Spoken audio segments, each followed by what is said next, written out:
I'm Shane Nylin, and my co host is Blake Musser. And these stories you're about to hear are from Weapons Company, 2nd Battalion, 4th Marines, 1st Marine Division, about the events surrounding and directly from the mouths of the people who were in Ramadi 2004.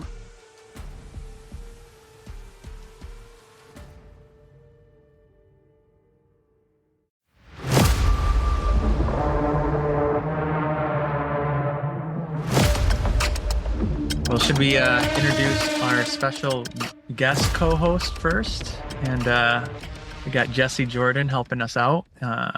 Illustrious as our first person that helped volunteer for this to come back on to introduce and help with the conversation with our actual person in the hot seat. So why don't you tell us who you are? Remind everybody who you are.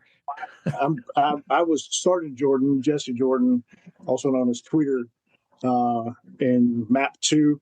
Shane, why don't you go ahead and tell us who you were? Nice. In 2004, I was Sergeant Shane Nylin, otherwise known as NEC, in Mobile Assault Platoon 2. And that kind of kicks off where we were, and I can start kind of from the beginning. Let's see. I think a lot of people talk about why they joined the Marine Corps. I won't get too much into the weeds on that, but I signed the papers in December of 2000, which was a whole different world at that time. There was no war. There was no 9/11. There was no Iraq. There was no Afghanistan. It was a peacetime Marine Corps. And I had dreamed about joining the military since I was like 5th, 6th grade. And then I kind of put it aside. In high school, I was pretty focused on finding some kind of job and working my way to the top. And I was an auto shop manager right before I signed the papers for the Marine Corps. I got married to my wife in 1999 and got kind of in a dispute with the owners of the auto shop because we were expanding the auto shop. And they put me in a location where it was not really making a whole lot of money. And so I was constantly having employee turnover and just different kinds of arguments. And I quit that. I took a temporary construction job, and my wife was wanting to go to college in California. And so I made the decision on my own to solve two problems at once. And I went and signed papers to join the Marine Corps. I hear the subtle there. I picked up on that. Go ahead. Yeah. She wasn't happy. She wasn't unhappy either, but she wasn't happy. I kind of sprung it on her, and again, signed papers in December. And by March 21st, I went to boot camp of 2001. Interestingly, a short time after your birthday. It was. My birthday was March 19th, and I was a couple days after that, I was in boot camp. And it was good. I was guaranteed PFC, so I already had a little bit of a leg up. Came out of boot camp as a PFC, went to the School of Infantry, got out of the School of Infantry, and literally 2 weeks after I got out of the School of Infantry, 9/11 happened. And I was sitting at breakfast and watched the planes hit the towers. I was sitting with Rose, specifically from 81s. And I remember thinking, oh shit, like the first plane hit, we were like, oh, that's crazy. Like some crazy tragedy, pilot fell asleep or had a heart attack or some shit. And then we saw the second plane hit, and that's when everybody was rallying up all the battalions, and we did all that Operation Noble Eagle stuff. Well, fast forward, and we all went to Cat Platoon, and Cat Platoon in Okinawa was where I met Jordan. And he joined our platoon, and we got, at the time, Staff Sergeant Meraki, who, I don't know if I hated him, but I certainly, when he first joined us, me and him definitely butted heads a little bit, because God, he would just run us to death, man. I appreciate it now, looking back, but at the time, boy, his training tempo was much higher than anything I had experienced up to that point. And that definitely came from probably his background at Quantico and all the other stuff that he did. As everybody said, his SRB always came with a armed security guard because it was double top secret or whatever the fuck. That was always the joke. But his experience was fantastic, and I feel like he taught us how to shoot better than any other platoon. Like we were just constantly doing weapons handling skills. I don't know where he even got ammo. We were always doing ranges. We were always shooting. We did a jungle shooting package that nobody else did. We did shooting off the fantail of the Essex. We did a ton of ranges on Camp Hansen, which while nobody else did, everybody else was just running around doing all kinds of stuff. And then we ran every day, like stupid amounts of miles. We ran every single day. So by the time we were looking at coming back from Okinawa, I was in phenomenal shape, and I had been trained as much as I was going to be trained, which was great. I picked up corporal in Okinawa, and when we came back, right as we came, I think it was July or August, we came back from Oki, I picked up sergeant. I was a tow gunner, and as everybody knows, tow gunners famously have a lower cutting score than everybody else, so I made by score. I got corporal meritoriously, but I made sergeant by score. And there was some contention when I first came back. We broke back out from cat platoon and separated into machine gunners and anti-armor. We made an anti-armor platoon. And our anti-armor platoon was ran by Lieutenant Crawford and at the time Staff Sergeant Drake. And we still had First Sergeant Lee. This was before we had got First Sergeant Mac. First Sergeant Lee pulled me into his office, and he's like, "Can you explain to me why other Marines don't want you to be a sergeant?" And I was like, I have no idea. And he's like, "Well, I'm going to ask around, and I want to see you tomorrow again, first thing in the morning, 06 in my office." And I was like, "All right." Did he tell you who it was that didn't want you to be a sergeant? Yeah, I'm not going to skyline him on the podcast, but you could probably guess. Yeah. He could tell me who vouched for me. So he said he asked around, and nobody had anything bad to say except for these two individuals. And he asked, but one of the people that convinced him was Condi, weirdly enough. Now, me and Condi didn't get along in Okinawa. I used to tease Condi all the time. I used to call him Farrakhan all the time, and all kinds of other shit, because he was always, he's just loud. Yeah. He was loud, and he liked to talk shit, and so did I. So it was we always just, not that we didn't get along in a bad way. We never fought or anything like that, but we weren't friends or anything. We always teased each other. But he was the one that told First Sergeant, he was like, "Yeah, there was a lot of issues in that platoon towards the end of the deployment, and there was some violence, and somebody got punched and stuff like that." He's like, I don't know if that's part of it. He's like, "But there's no reason that Marine, shouldn't be promoted." And so I always credited Condi for getting me sergeant. And literally right after that, I picked up sergeant, and I took Condi out for a beer. So, yeah. That's cool. I don't think I remember that. If I knew that story, I don't remember that. That's yeah. It was a weird transition time, because everybody was moving. That was a weird. I mean, we've talked about this before, but we were decimated at that point. There was only if I remember right, it was only 300 of us. Yep. In the entire battalion. Yep. Yeah, it was very small, very, very slim pickings. And I mean, I think the senior people for anti-armor was me, Jordan, and Anthony, and technically Sakaki, but Sakaki had moved to the company office by that point. And that was it. Everybody else left. All the other sergeants and corporals and everything, there was nobody. It was us and the Lance corporals. There just wasn't anybody. I think Garcia was a corporal and Pacheco was a corporal. There just wasn't that many people.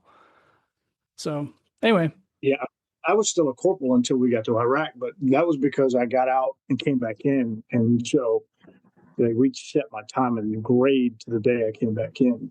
Oh, that's right. And then I got out as a 51. And when I came back in, even though they had lap moved me to a 51, for some reason, my cutting score was still being counted as a 51, even though I was lap moved to a 52. So it was actually Mac that was like, "Hey, why are you still a corporal? You've been in for a hot minute." And I was like, "Well, here's the situation." And he's like, "Wait, what's your contract say?" So he actually got the S1 to pull up my contract and was like, "No, this Marine's a 52. He's going to be graded as a 52." And so the next month I was a sergeant. That's awesome. Yeah, that guy was always taking care of people. Like Always. I said it when we talked to him, and I was saying now too. He was always taking care of people in one way or another.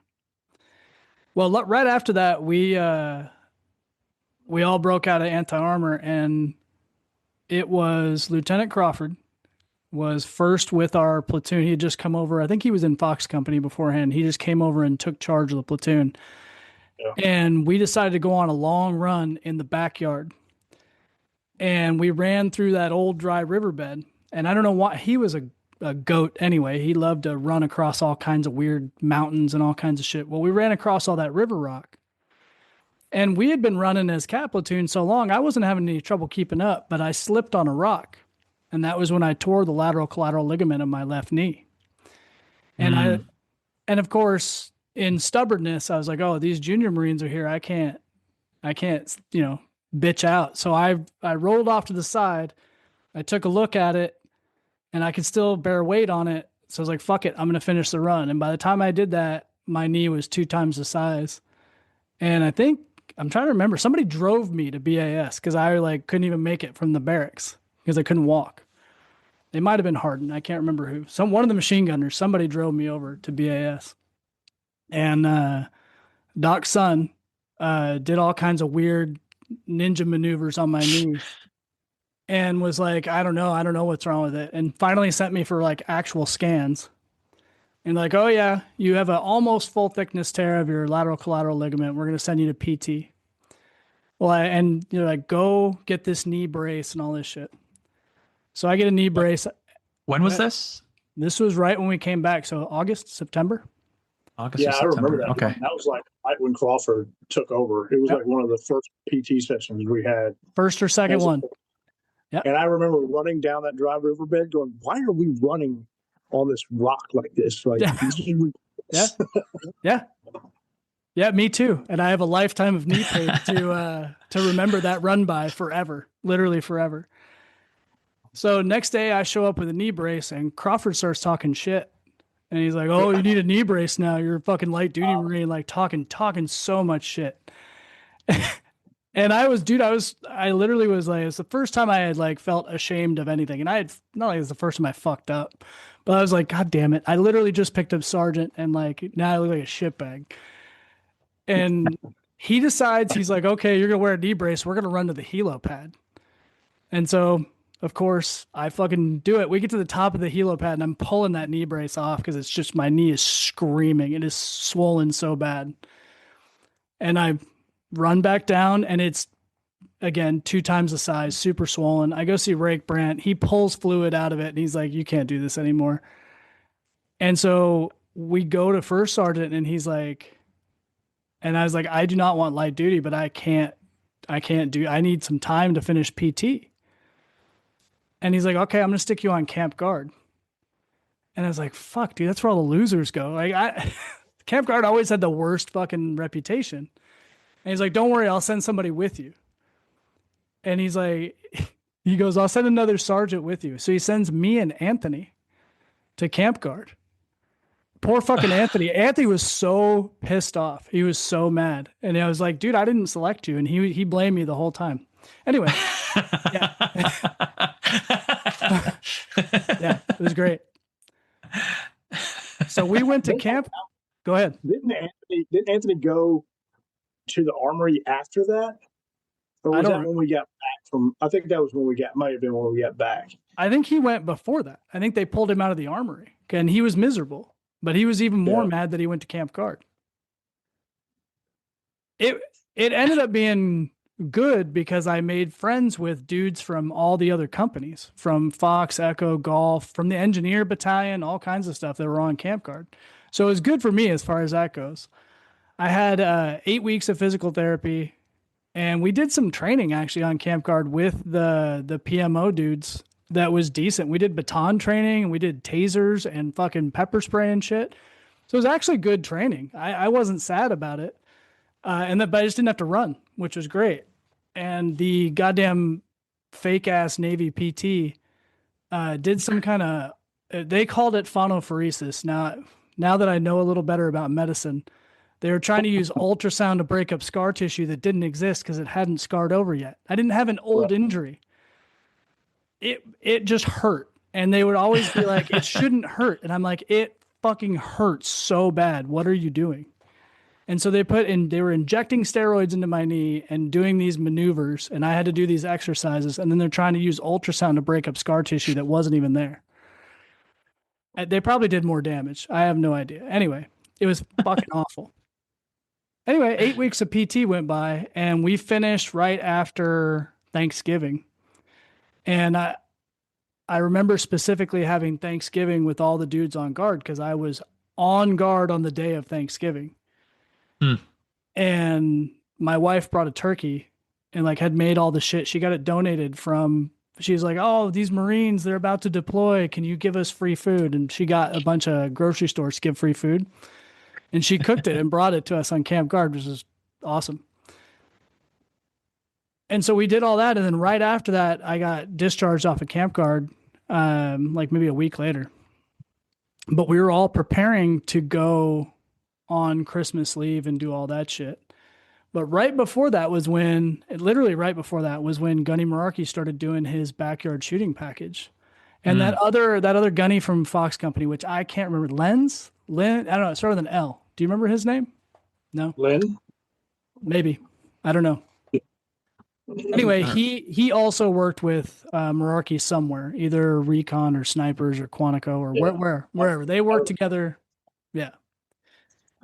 And so we started doing all that, combat reflexive shooting and reloading and all that stuff again.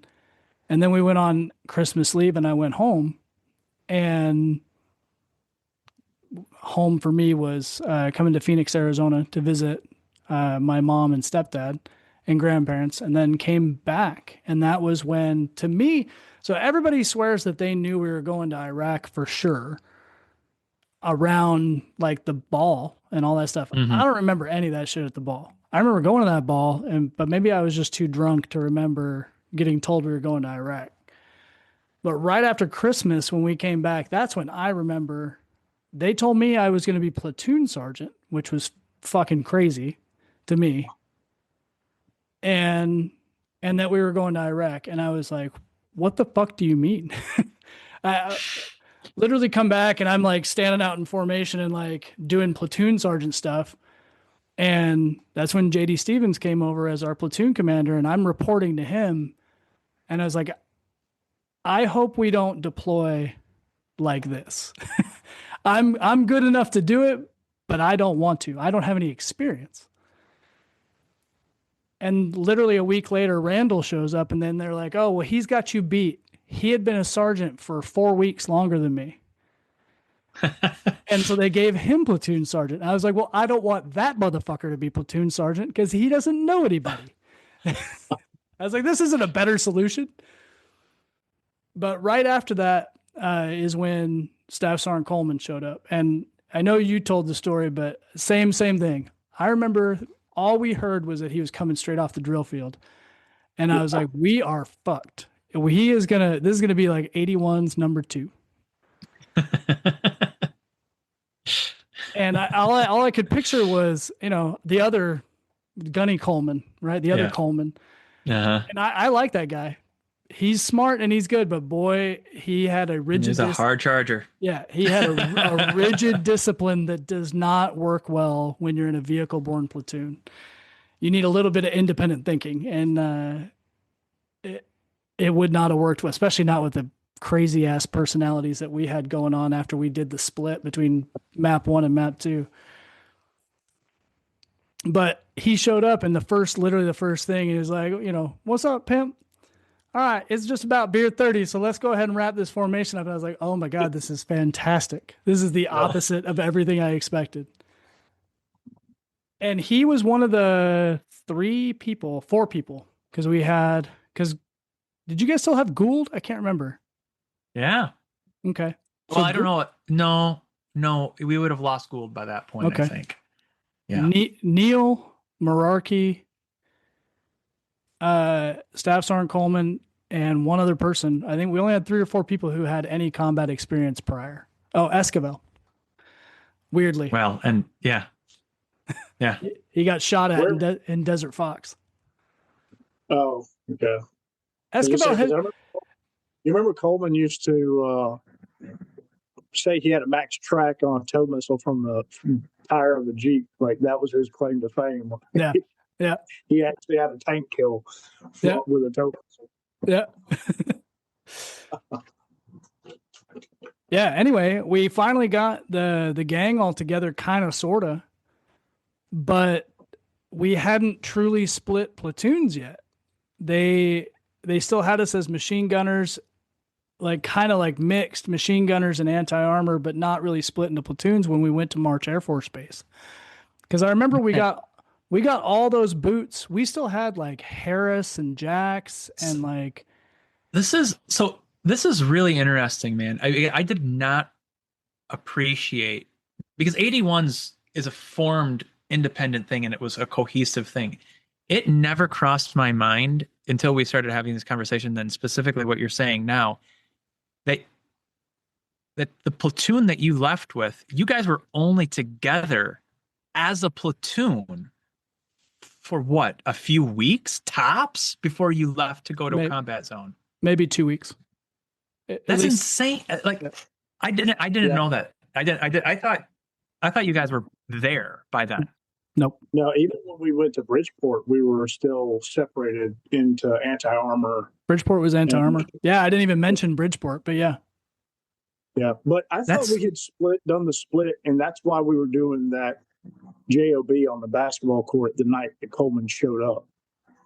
Was that not when we did the split right before going to March Air Force Base? Like we might have. You might be right. I know I have. That's why we were doing it, was because we were leaving to go to March Air Force Base, and we had just done the split. That could make sense. And the only reason why that makes sense in my head is because I have picture, but we shared sleeping quarters. And the only reason why I say that is I have pictures of all of the guys that were with us at March Air Force Base, and we still had guys from Map 1 that were with us sleeping in the same area doing fire watch, along with our boots, along with Morris and Newmeyer and those guys. So since we're on the topic of March Air Force Base, and I haven't heard this story yet, but I remember it vividly, someone falling asleep or not waking up for fire watch. You remember this story vividly, do you? He has always been really good at disciplining young Marines in very crazy ways, right?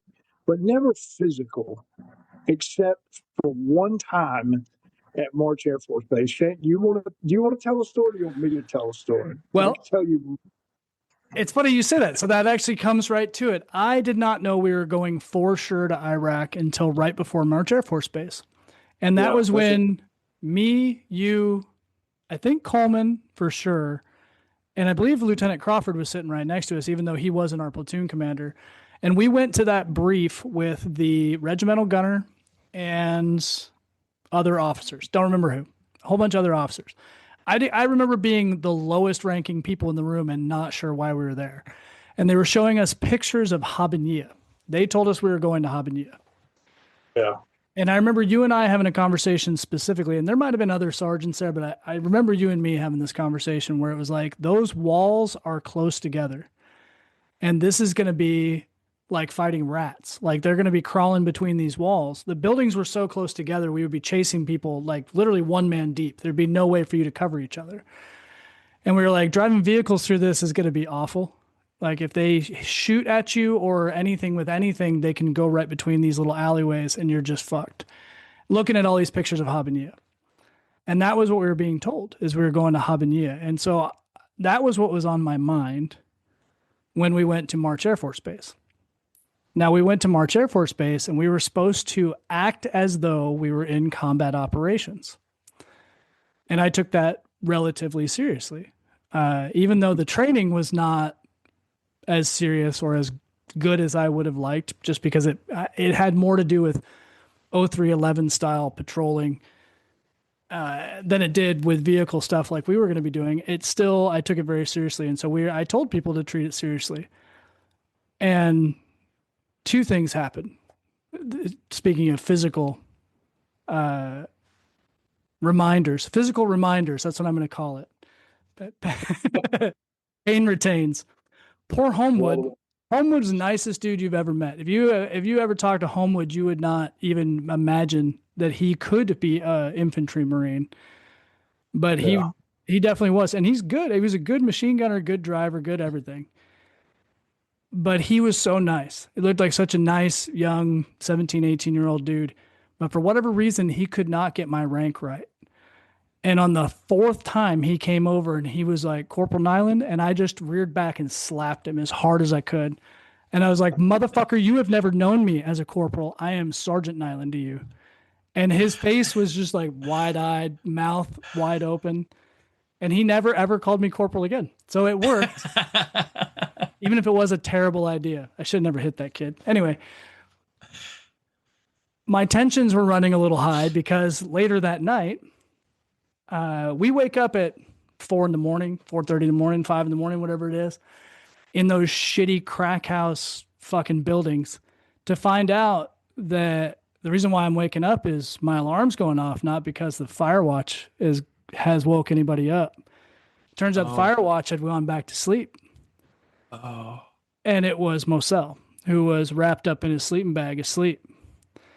And somebody's yelling, and I just popped up. I was already dressed because I slept fully dressed. And I unzipped my bag, jumped up, pushed him out of the way, went over, shoved him to the ground, put his face in a bunch of glass, and I just got right in his face, right next to his ear. And I was like, motherfucker, if you ever fall asleep on fire watch again, I will kill you myself. And which is funny because me and Moselle are friends now. For anybody listening to this that does not know us, we are very much friends, and we're friends during the deployment. But I wanted it to be very specific. We are going to go do real shit. You need to treat this like real shit. This is not boot camp fire watch. And Jordan's over there pulling me off, and Randall's like, you can't do that. And I was like, you don't fucking know shit. I came around the corner and I saw you mushing his face, and I just kind of sat there and watched until I saw you mushing his face in the glass and the rat shit. And so then I was like, this might be I don't think Shane sees both of those things. So that's why I started pulling you off. I appreciate it. Yeah. Yeah. That would have been real bad if rat shit and in the cuts. So right after March Air Force Base, we had, I don't know, what do we have? A week or two, maybe 3 weeks until we deploy, or until we found out we were going to deploy. And we did that. We did one little range out at that, the bigger vehicle range that was in the backyard, where finally we had the people we were going to deploy with. And we put people into the trucks that we thought we were going to be with. And for whatever reason, and that was when Lieutenant Stevens decided he didn't want to be with me and wanted to be in your section instead. He was training in my vehicle. And I don't remember what the hell we were arguing about, but we were arguing about something. And that was when, I don't know if you remember this, but that was when Hardin's truck came down range and almost got shot by machine gun fire on that range. Oh, yeah. Case Springs. We were up in Case Springs. Yep. It was me and Hardin. We were in the truck together. Yeah. And we were going out to, I forgot what we were doing. We were going to replace road guards, and we took the wrong road. Yeah. We ended up in the impact area. Yeah. And then we kind of popped our head over. We were like, dude, we're in the impact area. And it was like, hold back. But by then, Carl had already seen us. Yeah. Yeah. He was pissed. Yep. I was like literally arguing with them that we should not be firing that direction. And, again, we're trying to feel each other out, and I don't blame him in any way. He doesn't know who I am. I never had a good filter for talking to anybody who had different rank than me. I just said the things that I thought were right. And then you make the decisions. And he didn't know that. He didn't understand that at the time. And he was telling me to shut the fuck up. And I was like, you can do whatever you want. And then literally you guys come over and I was like, see, that's why I said we shouldn't be firing over there. Yeah. And so making friends and influencing people. Again, we made perfect friends later, but at that moment I was rubbing everybody the wrong way. And that was it. That was our last field op. And it was a 20-minute machine gun dump. Literally, everybody was just getting to shoot some targets. Like, it wasn't anything. We were moving vehicles around, but not in any tactical sense. We were just literally had put people into billets and been like, okay, you're a driver. You're not doing anything too crazy. Yeah. And strangely, Miranda got to keep being a driver, even though he flipped the Humvee on the way back from that range. You remember? Yeah, but he flipped the Humvee. I think he was trying to miss a deer or something like that. Yeah, it wasn't his fault, but yeah, it wasn't his fault. And like one of the tires just fell off when he kind of did an evasive maneuver to miss this deer. Yeah, the tire just fell off, and that's when he rolled the Humvee. Yep. Yeah. To be fair, we also had somebody flip a Humvee and still maintained being a driver when it was, well, I guess it wasn't completely his fault. He got blinded by it was in the evening, and he got hit in the eyes with it, and he dropped his tire off the side of the road. But a lot of people got hurt bad on that one. Yeah. I remember that one too. Yeah. Yeah. So that case brings me, because I remember we stayed overnight. Yep. And we shot into the day, and the only maneuvering we really did was just kind of driving the vehicle up to the firing line and practicing like contact, like left and contact right and all that across the vehicle. Yep. And then the next evening we were coming down, and I was in the gun coming down out of Cave Springs, and it's hot as hell during the day, but by the time we got down to those valleys, the temperature dropped so much. I'm wearing nothing but a skivvy shirt and like my PPE, my helmet, my flag. And so by the time we get down, it was freezing cold. And I ended up getting walking pneumonia the next day. I showed up to work, and JD was like, go to medical and go home. You look like death. And I'm like, I'm good, boss. I'm good. So it was you and Morris both. Morris got pneumonia too, because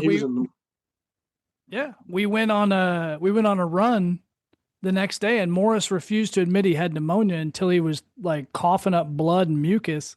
And we're like, same thing, like, go to medical. We're deploying. You need antibiotics. Like, we're not fucking around with this right now. Yeah. But that very much a testament to him. That hard bastard would not admit he was dying. And he was awful. Same as you, being like, oh no, I'm fine. Yeah. In fact, I think I did the run, and it was about like 10 o'clock in the morning, and JD was like, you look like death.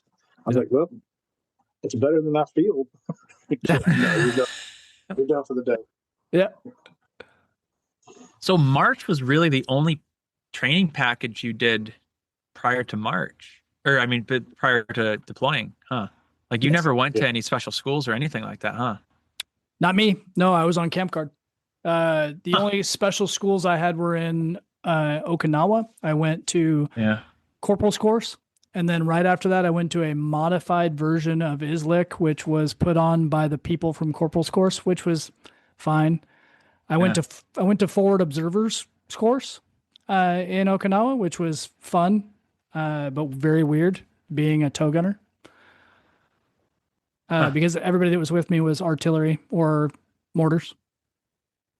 Right. I did that same when I was in 1-3, that same forward observers course in Okinawa. Was it on Hanson? Yeah.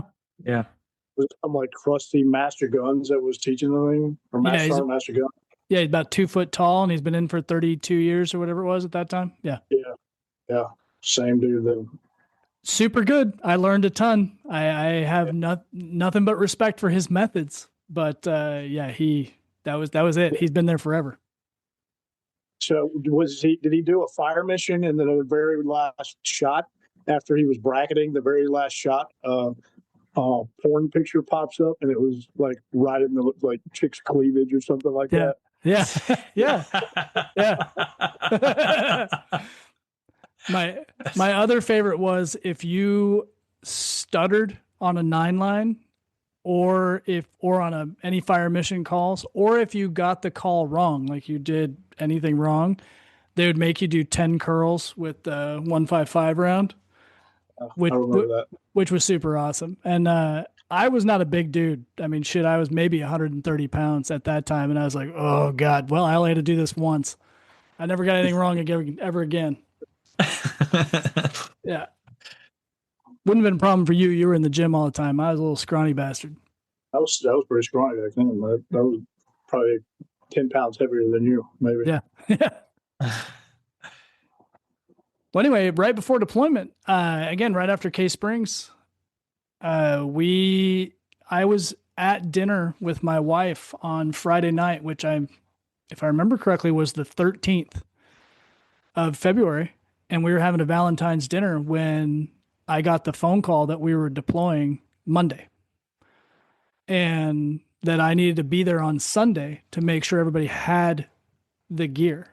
And so we all showed up Sunday morning early as fuck, and got everybody to pull out all their gear and been like, all right, where's your fucking helmet? Where's your flat? Show me your fucking mag pouch. Like, if you don't have it, we're driving to go buy it or get it issued or whatever. Going to the SIF. And then Monday morning, that's when everybody fell out with gear.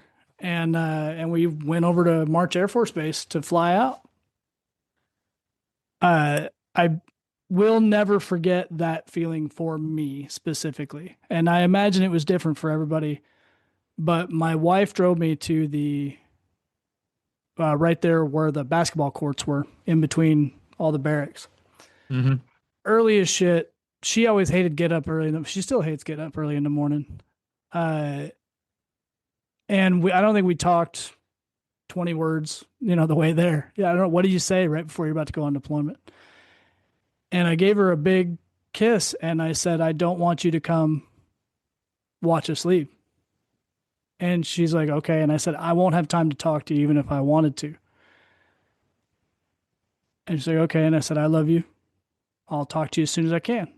And as soon as I turned, I don't remember the lieutenant, but I remember a lieutenant. I don't remember which company he was with. There's a lieutenant with just tears running down his face, saying the same shit to his wife, like literally in the car right next to us. And there was a feeling for me the week or two prior. I was like, I don't know. I've always been good at sort of feeling out how people feel about things. And I felt at this time that we were going to get into some serious shit. That was just my feeling. And I left. I thought I was kissing my wife for the last time. A lot of people talk about the day that they think they're going to die. I anticipated dying when we left. That was how I felt. I don't know why. There was no reason. But I was just getting the vibe from all the different interactions between our meeting that we had with the Habaniya slides and all this we had sudden training that was completely hasty training, and people's stress levels, First Sergeant stress levels, Captain Weiler's stress levels. I was like, yeah, we're going into some shit, and I am under no illusions. I don't think I'm making it back. So I'm not having her come to the parade deck and me not talk to her.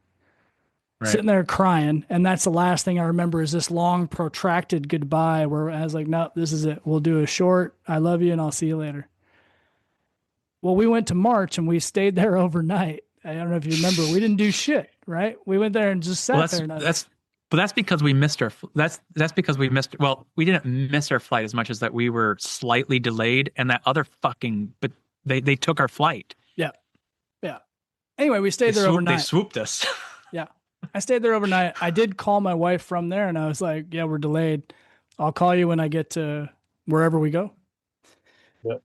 And then I'm not going to go over all the shit with all the crazy flights and everything, because I think everybody's gone over it 50 fucking times by now. But the one that I remember, two things that I remember specifically from that flight, besides New Jersey and the Air Force Base feeling like a Hyatt hotel or something, because we had never stayed in such nice accommodations.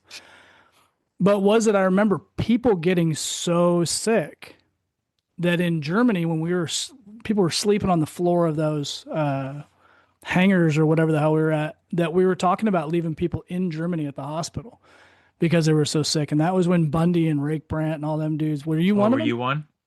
Yeah. I couldn't remember who was sick. I just remember we were having the conversation of leaving people there. Were you still sick from the... No, when we got on the bird, and I think it was one of the 81s, but he got on the bird right next to me, and he was holding trash bag in his hand. And we were like, what, are you okay? And he's like, yeah, I just feel nauseated already. And like, I'm just sick. So Swede was across from me. It was me, Swede, I can't remember who was next to Swede, the guy next to him, and the guy on the other side of that guy. So that guy gave us all whatever stomach, it was a stomach bug, and we were just spewing out of both ends. Yep. And just couldn't stop shitting. And they were giving us IVs in New Jersey and everything else. And I didn't really get sick until like that first night in New Jersey. I think the next morning is when everybody started throwing up. And me and Swede were like rooms right next to each other. We're like running because it was a shared bathroom. Yeah. And so we're running back and forth to the bathroom, just in a stall. I remember taking a shit and like feeling like I had to throw up. And it was like, that's the worst. Going to the floor, I've got to turn around and throw up and throw out this just. But Shane, back up just a little bit, because I think we found out that we were going to Ramadi that Sunday when we had to come in so early. That was when we found out we were leaving and going to Ramadi. Yeah. Like we thought we were going to Habaniya up until that point. I don't remember that news specifically. I just remember, again, this feeling of impending doom on Monday morning. And so that's probably why. Maybe that's why. Yeah, because I remember me and you were in the company office, and somebody had a map of Iraq, of that area, Habaniya, and then we're trying to find Ramadi on the map and trying to kind of figure what our way was for the city at that point. And we were all just like, okay, this was way worse. Yeah. Well, that was the clutch of it, is once we got to Kuwait, is that when we did get more intel on Ramadi, we were like, oh, this is 4 times the size of what we were looking at in Habaniya and 10 times the area to cover. And it was less appealing, even more so. The other thing I remember from that flight over, besides talking with Coleman, like, if we leave people in Germany, we will be combat ineffective. If we leave 3 people in Germany, because we were so small at the time, we had 22, I think, people. I don't know. I have a roster somewhere, and we were the smallest platoon by far. If we lose 3, we would not be able to man every truck. We would just have to condense down to like 4 trucks. Anyway, the other one in Germany was taking Blake out to the front of the airport and being like, you're home. This is your homeland. And him like laying on the ground like a retard and being like, I'm home, and taking a picture. That was my favorite memory of flying over, besides constantly hearing that the plane was on fire and that the engines were falling out and we were going to die. I do remember arriving in Kuwait, getting on those bongo buses and arriving in the afternoon, evening, whatever it was. And there was no food. That was the thing I remember most, is that no one had eaten. People had, whatever, protein bars or MREs stuffed in their cargo pockets or whatever, but nobody had any food.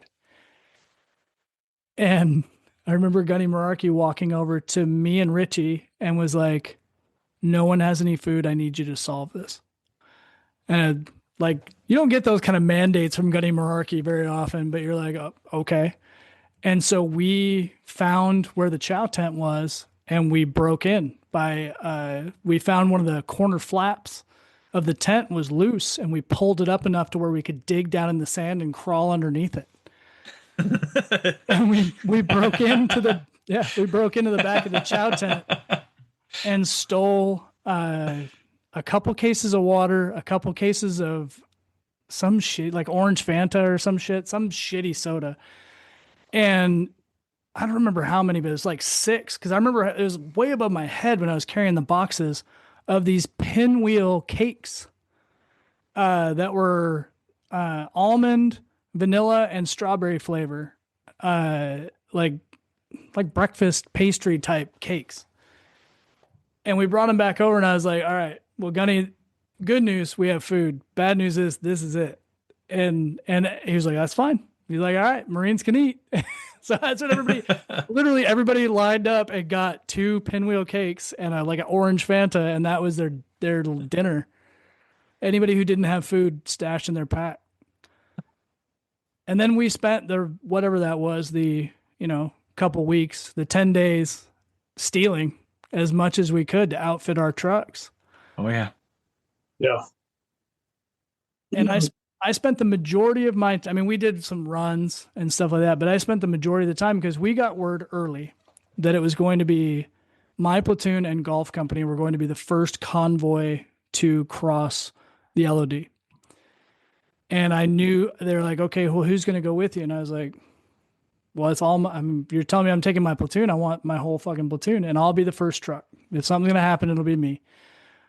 I want Coleman-ish right behind me, right? So I have somebody to back me up, right? So Coleman's truck was right behind me.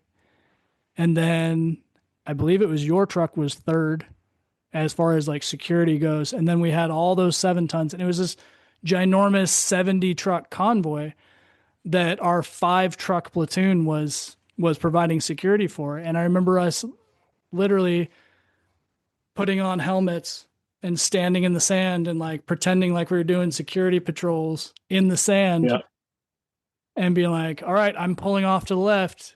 You go and cover the right. And like, this is what we're going to do. And we practiced over and over again. And Captain Bronzy, to his credit, actually came over and hung out with us for, I don't know, an hour and learned all the stuff we were talking about. He's like, what can we do in the 7 tons? And I was like, fire over the sides. I don't know. You're not gonna be able to get out. So if there's anything happens, you're not gonna be able to get out. You're a sitting duck. So just, like a ship, you're in the ocean, just turn the cannons to the left and start shooting. Something that I remember from that though is I remember you and I were having a conversation after it was right before we left. And I remember because I don't think that they had 50 cals on the 7 tons no, they didn't. Up until that point. Nope. And we were trying to get 50 cals up there, but we were having a conversation about the fact that no one in Gulf Company, even if they were machine gunners, none of them would have been behind a 50 cal in a really long time. Correct. And then on top of that there was like this like they didn't understand max effective range. And so like even ranging, like it would be different if it was static. But I remember you very specifically being like, I don't know how this is going to fucking work. Because even if there was a machine gunner up there, I don't know that they would know what to do with the gun. Right. It was, it was less about the 50 and more about Mark 19s because we couldn't get any more 50s, but we could get marks. And because we had a couple extra marks, but it was like, if you haven't used it in a while, you're going to be waste ammo. It's not going to be useful. It may even be dangerous. Yeah. Yeah, that kind of goes to remember right before we left, Shane, you and I and a couple other guys, like Swede was there, I don't remember, maybe been all the vehicle commanders, but we were sitting in the chow hall after I think lunch or dinner or something like that. It was wasn't very many people in the chow hall, and we were talking about similar things, trying to work out plans and everything else. And then you started going on a rant about, I don't know if you remember this rant, but if it's my famous hot dog rant, yes, I do. Yeah, started talking about shoving hot dogs in magazines. I don't know if you remember anything about this famous rant that we still bring up. Well, I don't know if it's all that famous, but I remember being very, very furious because we all had, for every machine gun, we had a box of ammo. We didn't even have enough to go up. And I just went off as like, the fucking Marine Corps keeps you mad by turning the lights off right when you need them and getting rid of the gasoline right when you need it. And goddamn, fuck it, we got a box of hot dogs. We're going to stuff it in our magazines. You and Swede laughed about that for hours and hours. Because you were like, in boot camp should literally just be practicing sitting on different surfaces. Like one day you just sit for hours on a hard rock. One day you just sit in gravel. And then it just kept going, and eventually was, we're shoving hot dogs in magazines. I had two cans of 50 cal ammo for my truck, and they were Sabo rounds. Yeah, that's right. They weren't even. I would have taken API rounds, but no, they were Sabo rounds. Yeah, anything would have been better. Yeah. Yeah. Yeah. And I remember, That's so we get to the staging area to go across to Kuwait, and all these other people who don't operate in vehicles are all trying to tell me what to do with the platoon, and it's driving me insane. And they're like, you can't sleep in the vehicles. And I was like, you can't fucking tell me what to do. So I slept in my vehicle anyway. But I woke up at like 3 a.m. and I hear dudes talking in like a different language. And I was like, fuck, we're overrun. We're overrun by I'm so fucking paranoid by this point. We're overrun by the enemy. It's two dudes speaking Spanish, of course. It's dudes from golf, two dudes from golf company speaking Spanish on Firewatch. But dude, I was tripping. Yeah, it was great. But right before we left, the day that we staged, that was when I was teaching Haradsky and Aldretti how to take MRE heaters and fill water bottles. Oh, and Hodges. Hodges was over there too. How to fill water bottles with the hydrogen gas out of the MRE heater and then wedge it in the Humvee mirror and run a lighter underneath it, and it would launch like a bottle rocket. And Staff Sergeant Walker freaked out, hit the deck, and then came over and lit me because he was another one who was a drill instructor right before he got there.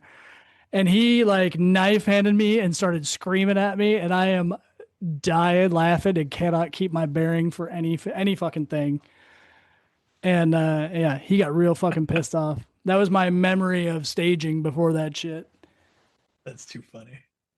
And we had went to the PX on Camp Victory right before that and bought 3 boom boxes and some CDs. Yeah. And Haradsky had decided that our theme song was going to be from Britney Spears. He had bought the brand new Britney Spears album. And so what we decided was when we crossed the line of departure, I had a cigarette. I always had a pack of Cools wedged in the fucking, in between the radio and the windshield. And so I lit up a Cool cigarette, and right as we went across the border, he put on Britney Spears Toxic. And so we were dancing like a bunch of goofy ass white girls, drinking Coca-Cola and smoking Cools as we went across. Right. And the sun was just barely cresting over the hills. It would have been pretty in any other way, but we were crawling across the border. It was like 20 miles an hour because all those 7 tons. And we had got intel the day prior that enemy was setting up to hit you right after the border and then right outside of Iskandariyah. And so I had those 2 things marked on my map, and I was sure we were going to get hit the second we crossed the border. I was like, I'm going to die to Britney fucking Spears. And we crossed and nothing happened. Fucking 0 things happened. Nothing happened. We drove like hell. We stopped at those couple of outposts to refuel whatever it was, Scania and Navistar, and refueled all the 7 tons. Yeah, we stayed the night at Navistar, didn't we? Yeah, that's what's funny is I remember sitting there and sleeping, but I think it was just because it took forever to fuel up. I think it was 40 trucks or whatever it was. So basically everybody was sleeping, but that was when the Army convoy was right next to us, and that's where we got our toolboxes because Neumeier went over and jacked their tools. Yeah, we had stole 3 toolboxes from wherever we had picked up the Humvees when we first got there. Remember we had to take the buses back down there and drive all the Humvees back up. So we had stolen 3 toolboxes there, and as tax to Obi-Wan, we had to give 1 up to the headquarters, and then we kept the others. yes, that's right. Yeah. Yeah, Gunny Meraki traded us. It didn't trade us. He took that toolbox, but he said we could paint our toolboxes with some cami paint. So he gave us some cami spray paint so we could have our red toolboxes now be black and green. Yeah. Yeah. Driving up, I don't remember anything being of note except for the fact that the fucking comm went down the whole fucking way. Yeah. And I remember the comm guy being like, it's 1 vehicle. I don't understand how comm works in the military. You've worked a little more comm than I have. all I know is that doesn't make any sense, is that one has bad crypto and that everybody else is somehow can't use their radio because of one truck. And I know you're shaking your head because it doesn't make any sense to you either. But I remember specifically them being like, it's the lead vehicle. And I was taking my headset off and hanging it out the window, being like, the radio's not even on. And everybody just all the way back, just yelling at each other, like, it's your fucking radio. And I'm like, we're going to plain text. And so for the whole rest of the time, Map 2 was talking on open radio. And we just used, call signs and fake code words and all that shit while nobody else could talk. So I didn't give a fuck. We could talk. I forgot about that. Was it that somebody had a hot mic? Yeah. Yep. It was somebody that couldn't get their mic off. Yep. That was their hypothesis, is that at first it was the crypto fill. And so then they redid everybody's radios and then they said it was a hot mic. It was a hot, I think it was with the radios, even when we were in that staging area. Yeah. Because I remember, and I still use this to this day, the comm chief, I don't remember his name, he was a gunny, came to my vehicle and he's working on it. And he's like, I've been dealing with this shit all goddamn day because God's punishing me for being a bad person. Yep. That's right. Yeah. Yeah, because I was in the very back. I was the last vehicle in our convoy. Yeah. And I had no comm with anybody. And those big lowboy haulers would share the highway with them. I don't know where they were going, what they were doing, but they would just get in the middle of our convoy all the time and cut us off. Yeah. And so at one point, Webster was driving, and we're on the side of the road. We're like barreling down through the open desert, trying to get around these big haulers. Yeah. And right before we hit a giant berm, Webster pulled it right in front of this hauler. Like, he was not a good driver, but he almost killed us and saved us at the same time in that. Nice. Way up there. Yeah. Yeah. Where were you at in the convoy? Were you the lead vehicle in the convoy? Very first vehicle. Yep. Yeah. I was somewhere in the middle. Yeah. What's funny is I had everybody's positions written down on a sheet that was stuck to my windshield because, and again, nothing against the golf company people or any of the air wing or anybody else who was stuck in there. I didn't know who I could count on. I just knew I could count on the weapons company people. So I had all the positions written down on a sheet so I could be like, that's where these trucks are. So if I need people, that's where I'm going. Yeah, and I think we had worked on that, like, depending on where we took contact. Yeah. Like, our guys were going to haul ass up there and do what we needed to do. Yep. Yeah, that was the plan at the time. Yeah. Well, at that point, I wouldn't have been able to do shit. I mean, no, you were in a high back with a rifle. Yeah. Yeah, I was gonna say I had maybe half of what the combat load ended up being. First of all, but a probably at that point maybe 4 magazines. Yep. And a rifle.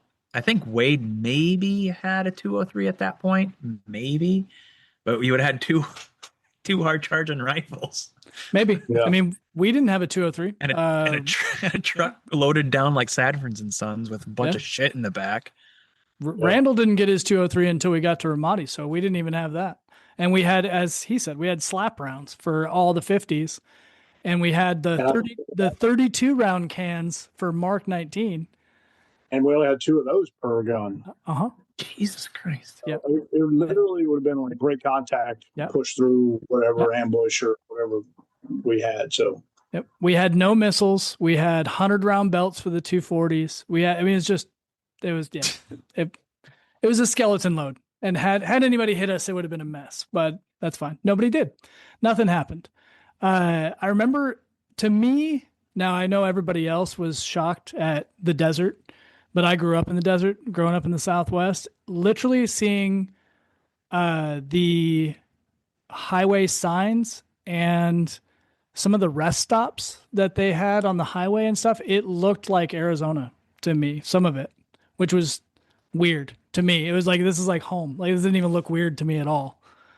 I was surprised it was so modern and that the signs were in Arabic and English. And like, I don't know. I know that didn't strike. Everybody's like, this is a backwards, whatever. I was like, no, this looks extremely way more modern than I expected.